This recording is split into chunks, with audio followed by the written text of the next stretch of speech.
à la voix de l'Éternel. Maintenant, Seigneur, tu as promené les regards sur toutes les nations de la terre pour te choisir un peuple qui doit porter ton nom. Seigneur, nous croyons que nous sommes le peuple qui porte ton nom. Amen. Et ton nom, c'est la parole. Amen. Tu as dit, Père, je l'ai révélé ton nom. Le nom que tu m'avais donné. Je leur ai donné ces noms-là. Pour qu'ils soient un comme nous sommes un. Seigneur, le nom donne l'unité. Le nom donne la croissance. Le nom a la vie éternelle. Merci pour la grâce. Parce que dans le nom, nous avons la victoire. Amen. Dans le nom, nous avons le salut. Amen. Nous avons la sainteté. Amen. Nous avons la guérison. Amen. Dans le nom, nous avons tout pleinement en lui. Que tu sois béni, Seigneur, de toute gloire. Dieu d'Abraham, d'Isaac et de Jacob.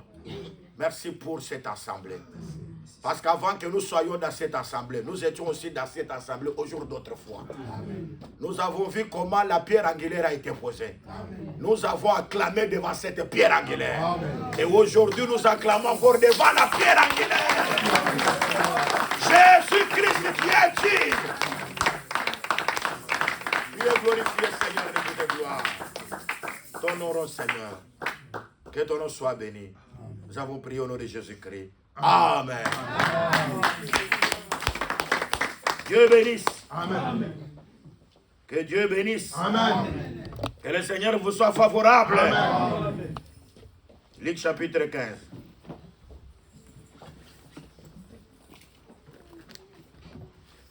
Nous commençons à partir du 11e verset qui dit l'Écriture. Il dit encore, un homme avait 2 fils. Le plus jeune dit à son père, mon père, donne-moi la part des biens qui doit me revenir. Et le père leur partagea son bien. Peu de jours après, le plus jeune fils, ayant tout amassé, partit pour un pays éloigné, où il dissipa son bien en vivant dans la débauche.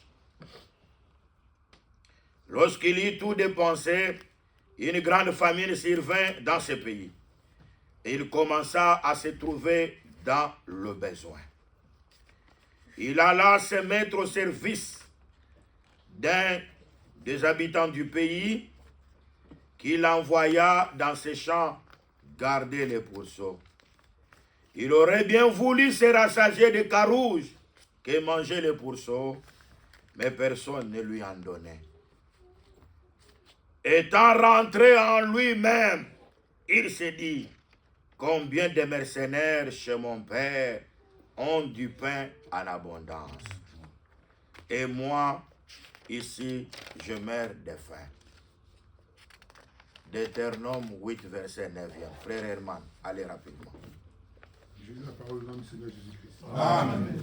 Deutéronome 8, verset 9e. 9. Oh, tu peux commencer verset 8, 9, 10. Allez-y. 8, 8, 9, 10. Je lis la parole au nom du Seigneur Jésus-Christ. Amen.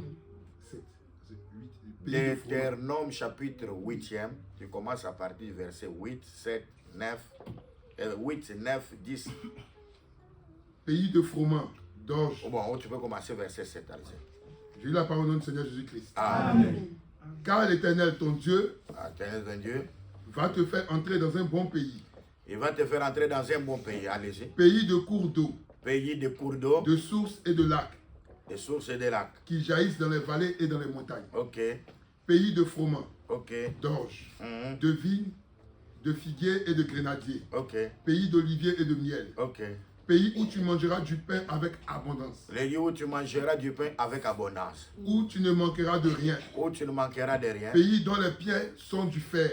Ok, Et des montagnes duquel tu tailleras les reins. ok, jusque-là. Dieu bénisse la parole. Est-ce que nous pouvons acclamer pour la parole d'abord? Est-ce que nous pouvons acclamer pour la parole?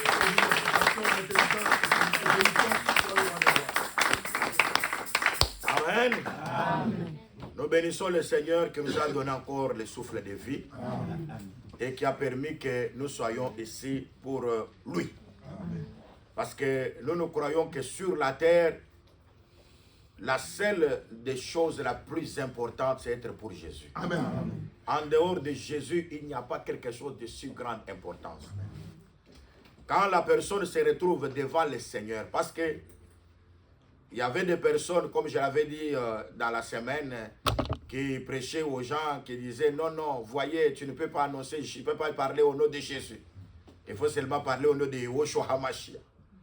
Parce qu'un nom propre ne peut jamais subir d'interprétation dans une autre langue. Mais ils oublient que si l'on pouvait aller chez les Égyptiens, appeler Joseph, ils ne savaient pas Joseph. C'est très important. Parce que chez les Égyptiens, ils ne l'appelaient pas Joseph. Ils l'appelaient Shaphnat. Shaphnat Panéas. Donc, ils ne l'appelaient pas Joseph. Mais il l'appelait comment? Il l'appelait comment? Ok, très important. Donc, c'est pour tout simplement dire que quand les Égyptiens l'appelaient au nom de Shaphnat, est-ce qu'il ne répondait pas? Et quand ses frères les reconnaissent, il leur dit, c'est moi qui suis Joseph que vous avez vendu. Ses frères les reconnaissent au nom de Joseph. Mais l'Égypte les reconnaît dans un autre nom. Et voilà, nous disons que si les Juifs l'appellent Yahushua HaMashiach, nous l'appelons Jésus-Christ. Amen. Amen. Vous êtes là? Amen. Donc si les Juifs l'appellent Yahushua HaMashiach, mais toi et moi, comme nous ne sommes pas Juifs par rapport à la chair, nous l'appelons qu'il s'appelle Jésus-Christ. Amen. Et le frère Paul dit ceci. Si quelqu'un vient vous annoncer un autre Jésus, un autre esprit, un autre enseignement. Donc Paul signifie Jésus là. Pour dire que Jésus, ce n'est pas seulement dire Jésus. Parce que il a dit à mon nom, vous chasserez les démons. Nous croyons que on peut chasser au nom de Jésus.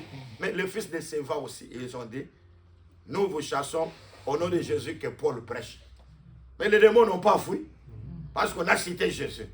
C'est pour dire que tu peux citer Jésus, mais si tu n'as pas le Jésus là, les démons n'obéiront pas. Amen. Et pourquoi Paul définit, il dit, s'il vous annonce un autre Jésus, c'est-à-dire un autre esprit, c'est-à-dire un autre enseignement, c'est-à-dire Jésus, c'est la parole. Amen. Donc si tu dis Jésus, tu n'as pas la parole en toi. Le nom-là n'a pas de force. Il n'a pas de vigueur. Mais pour que ce nom-là ait de force, c'est pourquoi Jésus a dit, si mes paroles sont en vous, et que vous êtes en moi, demandez tout ce que vous voulez, cela vous sera donné. Oh, j'ai prié, je n'ai pas eu d'exaucement. Je demande, je ne reçois rien. Tu vois, tout le temps, je suis accablé, il y a des problèmes, ça ne termine pas. J'ai besoin de ça, ça ne vient pas. Non, la solution, si mes paroles sont en vous et que vous êtes en moi, demandez tout ce que vous voulez, cela vous sera donné. Amen. Quand vous gardez la parole, Dieu sera avec vous. Amen. Parce que la parole, c'est Jésus. La parole, c'est Jésus. Et ça, c'est très important. Et nous n'avons pas besoin qu'on nous détaille, qu'on nous puisse dépeindre une photo ici. Ça, c'est Jésus. Parce qu'il y a des églises où on a mis des photos. Moi, je dis que ce sont des idolâtres. Même le serpent d'airain qui avait guéri ces jours-là, lorsque le serpent là était resté en Israël, Dieu voyait que c'était une abomination. Parce que le serpent là avait fait son rôle à un certain temps. C'est là que nous disons que ce qui est visible est passager. C'est Jésus qui vient, qui dit comme Moïse éleva le serpent de rein dans le désert. Le Fils de l'homme sera élevé aussi de la même manière. C'est-à-dire que le serpent de rein là parlait d'un homme. Quand cela a terminé le rôle, c'était terminé.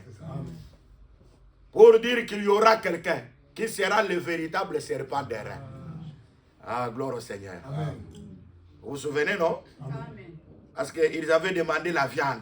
Ils ont dit non, non seulement la manne. Et ils ont demandé la viande. Le Seigneur leur a donné les cailles. Le psalmiste dit, je leur ai accordé ce qu'ils avaient demandé. Mais j'ai mis la mort dans leur corps. Il y a des personnes, Dieu au lieu de ne pas leur donner ce qu'ils demandent, Dieu leur donne. Mais en donnant, Dieu tourne, il met la mort dans leur chair. Mais c'est la vérité, non? Amen. Ils ont demandé la viande. Dieu leur a donné la viande.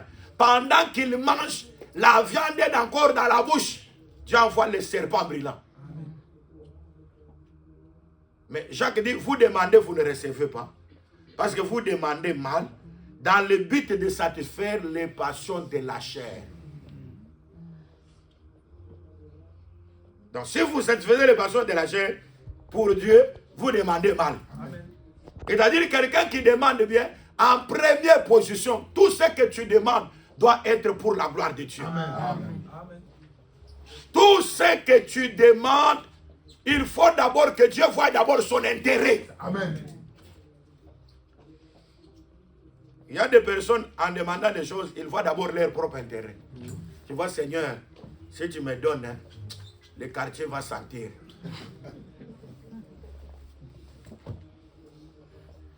Donc, si toi tu me donnes seulement ça, les gens là, ils sauront ce que... Hein? Et il faut savoir comment moi je suis. Oui, il y a des gens comme ça. Hein? Vous demandez parce que vous voulez être orgueilleux. Vous voulez que les humains puissent vous applaudir. L'Écriture dit, je suis l'Éternel. Cela est mon nom.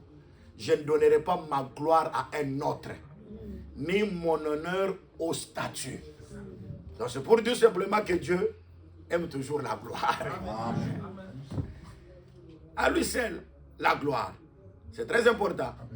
Il avait dit, je suis l'Éternel, je ne donnerai ma gloire à un autre, ni mon honneur au statut. Mais Jésus vient en Jean 17 et dit, Père, la gloire que j'avais auprès de toi là, cette gloire-là, je l'ai redonnée. Elle dit que Dieu aussi donne la gloire. Elle dit, je ne donnerai jamais ma gloire à un autre. Quand tu prends les deux versets comme ça, tu veux donner à un musulman, mais la Bible se contredit. Ici, Esaïe dit, je suis l'Éternel, là c'est mon nom. Je ne donnerai jamais ma gloire à un autre, ni mon honneur au statut. C'est pour dire que la gloire de Dieu ne peut jamais être trouvée dans une chair. Amen. La gloire de Dieu ne peut jamais se retrouver pour les intérêts des passions de la chair. Amen. Et quand il dit, Père, la gloire que j'avais auprès de toi, la gloire là que j'avais là, je leur ai donné cette gloire pour qu'ils soient un comme nous sommes un. Et c'est-à-dire, quand la gloire, vous recevez la gloire, vous devenez en communion avec Dieu. Amen. Amen. Amen. Donc on ne reçoit pas la gloire pour que les gens te voient maintenant. Je suis devenu orgueilleux, c'est moi comme ça. Non, non, c'est pour que tu deviennes commun avec l'enseignement. Gloire au Seigneur, je peux prêcher. Mais quand je sortirai, je dirai, je suis un instrument inutile. Amen. La gloire revient seulement au seul Créateur du ciel et de la terre. Amen. Joab a combattu. Il a remporté la victoire. Il a pris un talent d'or. Quand il fait pour rentrer à Jérusalem, il dit non, non, non, non. Si j'entre à Jérusalem, on donnera la gloire à moi, Joab. Mais allez dire à David qu'il vienne, qu'il prenne ses talents d'or. Que lui-même entre avec ses talents d'or à Jérusalem pour que la gloire ne m'appartienne pas à moi, Joab, mais que la gloire appartienne à David. Amen. Or, un talent d'or, c'était pour la fabrication du chandelier. Parce que l'Écriture dit que le chandelier a été fabriqué avec un talent d'or. Ah, gloire au Seigneur, parce que nous croyons qu'il y a quelqu'un qui a remporté la victoire. Pour qu'aujourd'hui, le chandelier soit construit. Amen. Mais en Apocalypse, quand on parle du chandelier, on parle de l'Église. C'est pourquoi nous nous disons, bien aimés, que toute la gloire doit revenir à Dieu. Amen. Et c'est le Dieu. Amen. Tout ce que Jésus a fait, c'était pour que, en vous remportant, vous, que la gloire puisse revenir à Dieu. Amen. Et aujourd'hui, je peux travailler. Dieu peut utiliser. Mais je dirais que tout appartient au Seigneur. Amen. Vous voyez comment aujourd'hui, il y a certains prédicateurs qui disent, dites-moi Amen. C'est comme si l'Amen là, vous parlez au prédicateur. Dites-moi Amen, que l'Amen là soit un mot Amen pour moi. Donc l'Amen, le frère Paul dit que l'Amen est prononcé par lui. D'abord, pour que nous puissions, bien aimé, d'abord l'Amen c'est un homme. Amen. Aïe, aïe, aïe. Et c'est très important, je vais un peu lire cette écriture, c'est très important.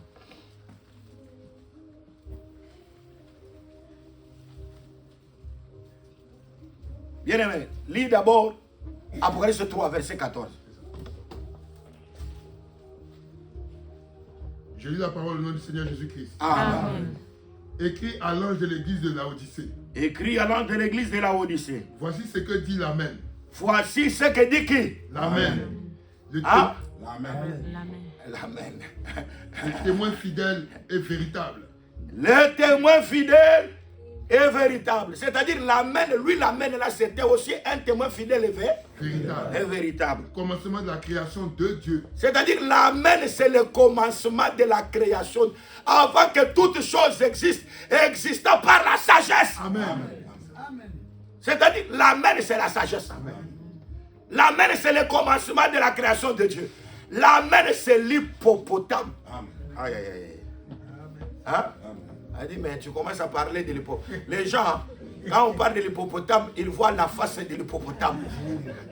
Et il dit que mais comment Dieu peut devenir hippo? Mais le ministère de la parole, quand il révèle Dieu, hein? Allez-y, Job chapitre 40.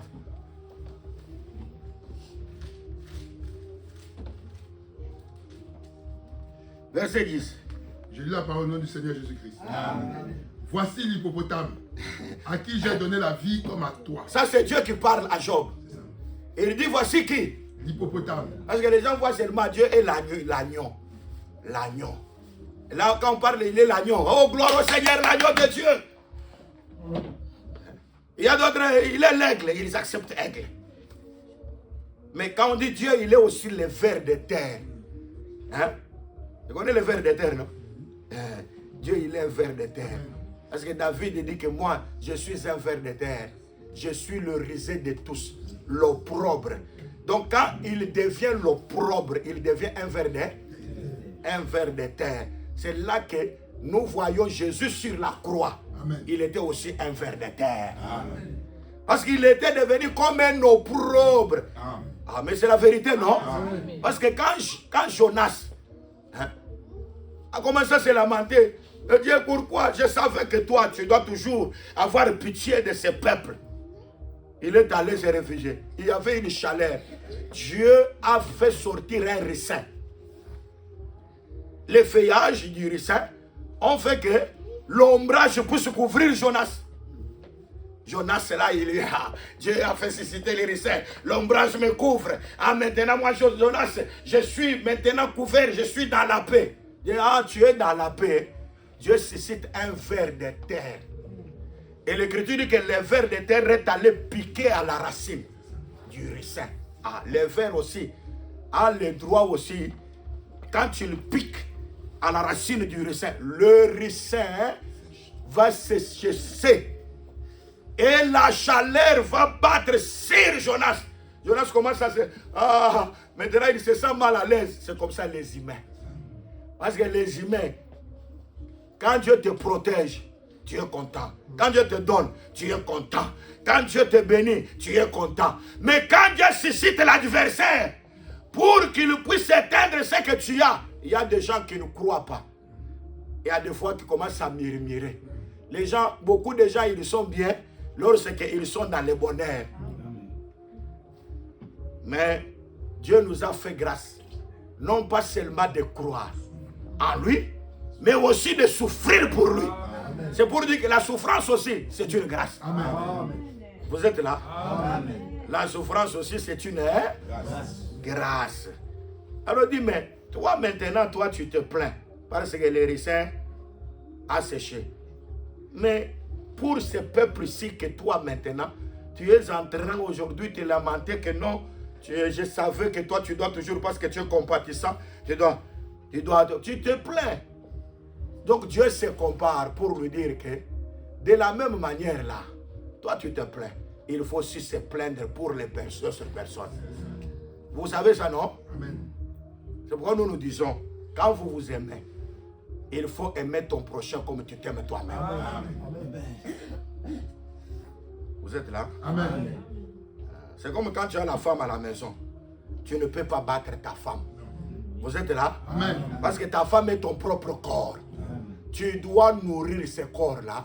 Tu dois l'entretenir. Un homme doit nourrir son corps. Il doit aussi entretenir son corps. Vous êtes là? Amen.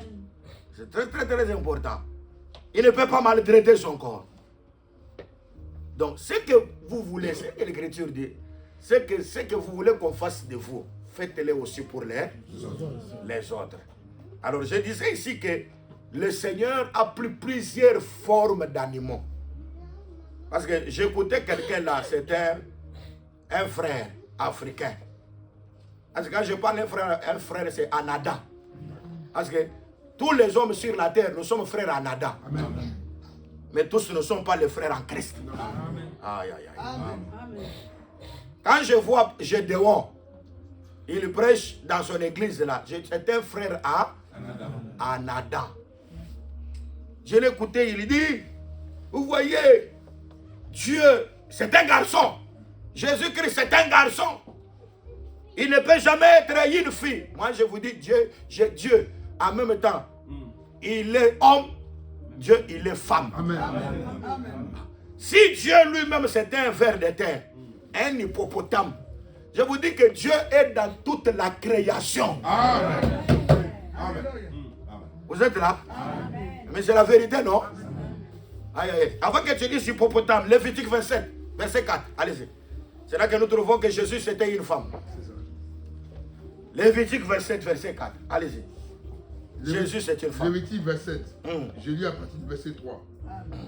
Si tu as fait l'estimation d'un mâle de 60 ans, ton estimation sera de 50 cycles d'argent selon le cycle du sanctuaire. Donc, si c'est pour un mâle, l'estimation sera de 50 cycles. Allez-y. Si c'est une femme, Si c'est une femme, ton estimation sera de 30 cycles. l'estimation de la femme est pesée à combien? 30. Mais on a vendu Jésus à combien? C'est-à-dire Jésus, c'est qui? C'est une femme. Vous êtes là?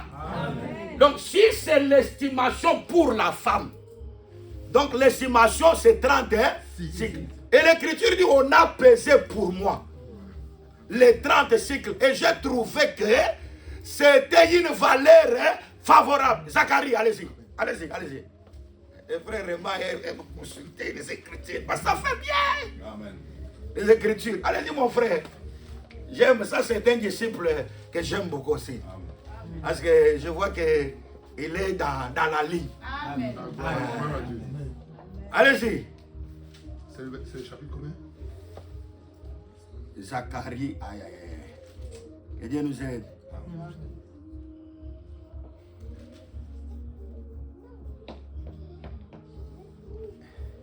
A dit les disciples, mais tu commences à chercher aussi. Dieu bénisse. On est parti. Allez-y, allez-y.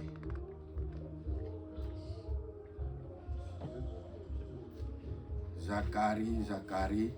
Ok. Allez-y, Zacharie chapitre 11e. Verset 13. Tu peux commencer à partir du verset 12, 12, 13. Je lis la parole du Seigneur Jésus-Christ. Amen. Je leur ai dit. Je leur dis. Si vous le trouvez bon. Si vous le trouvez bon. Donnez-moi mon salaire. Donnez-moi mon salaire. Ça c'est Dieu qui parle. Je leur ai dit. Si vous trouvez bon, donnez-moi mon salaire. Sinon, ne le donnez pas. Sinon, ne me donnez pas mon salaire. Et ils pesèrent pour mon salaire 36. Ils pesèrent pour mon salaire combien? 36 d'argent. Allez-y. L'Éternel me dit. L'Éternel me dit. Jette-le au potier. Jette-le au potier. Ce prix magnifique auquel ils m'ont estimé. C'est le prix magnifique qu'ils m'ont estimé. Et je pris les 36 d'argent. J'ai pris les 35 d'argent. Et je l'ai jeté dans la maison de l'Éternel pour le potier. Je l'ai jeté dans la maison de l'Éternel pour le potier. Mais c'est la vérité. Amen. Parce que Jésus a été vendu à 30 cycles d'argent. Mais Dieu dit que c'est mon salaire, un salaire magnifique. Donc les 30 cycles d'argent, c'est un salaire magnifique. Il a dit que je vais les jeter dans la maison de Dieu pour le potier. Ah oui, c'est pourquoi quand les